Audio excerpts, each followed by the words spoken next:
naalis. Hindi ko kailangan magpaalipin para lamang sa akin. Hindi tayo kaya ka magpaalipin para di ka nila ikulong eh.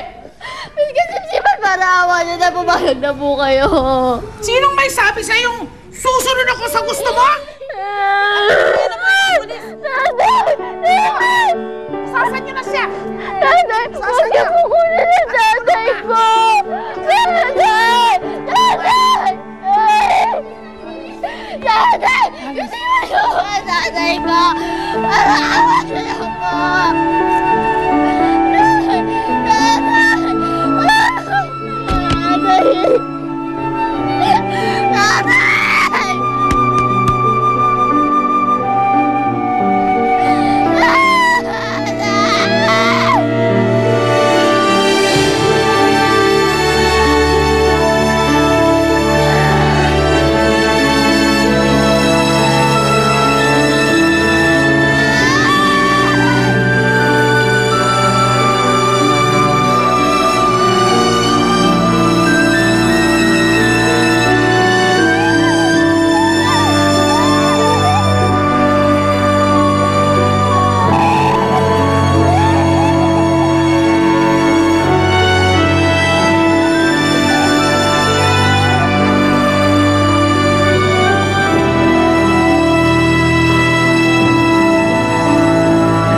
Mga entertainer po kami. May party kasi sa bahay ampunan. Nagawa pa niya magpa-party ni Miss Kasimsiman pagkatapos niya palayasin si Iping? Ano ho yun?